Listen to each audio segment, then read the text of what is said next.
Putting a lot of these on YouTube because I know a lot of people can't be here, and a lot of people want to be here, and so I figured just post them up for anybody who have missed it and wanted to hear it.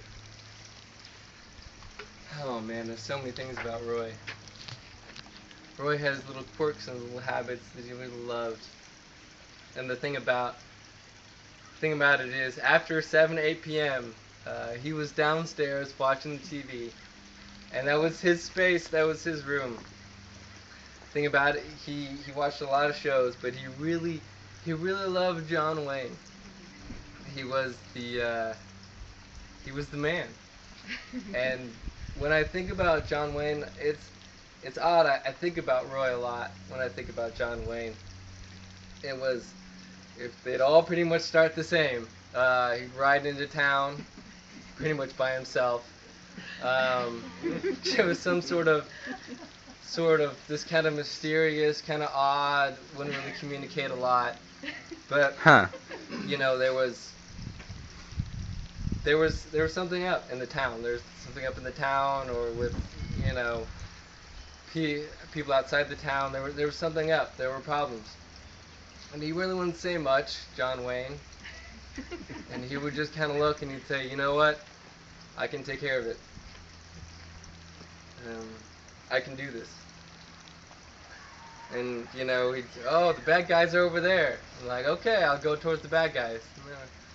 20 people gunning him down, 20, 30, people just keep multiplying.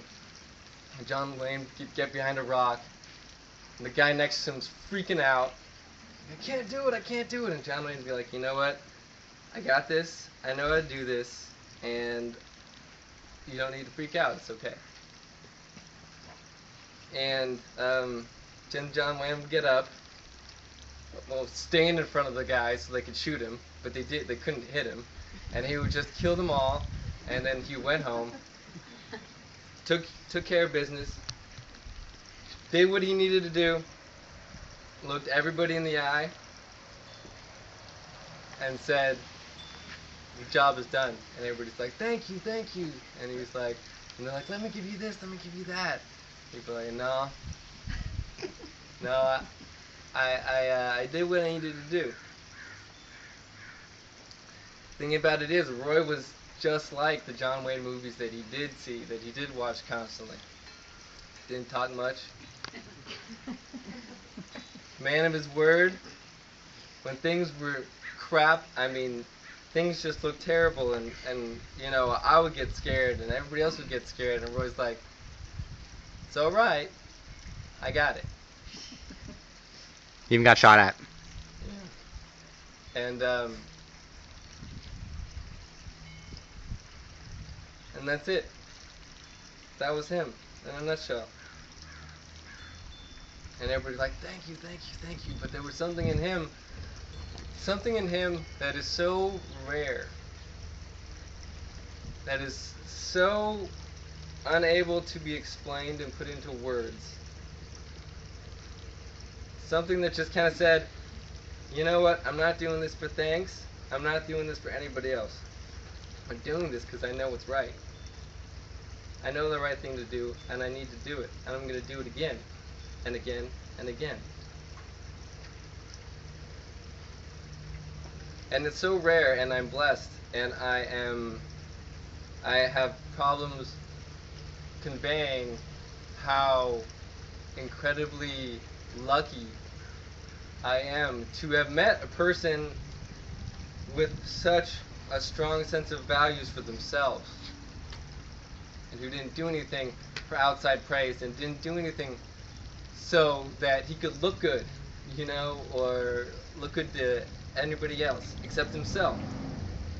And I think that's what everybody understands without even knowing it. That he was a man, the truest sense of the word, a man. And it was hard seeing those last months of cancer, kind of seeing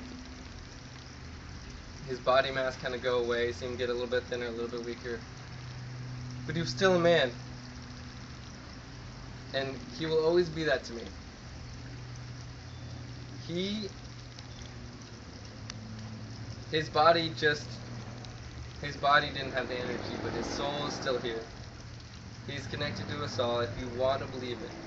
If you want to believe it or not, he's still connected. If you want to be connected, just be connected to him if you want to. But his body, much like John Wayne riding off into the sunset, moving on to that next adventure, to that next part of his life that unfortunately I cannot be a part of. But if I had the chance, I'd be a part of it all over again.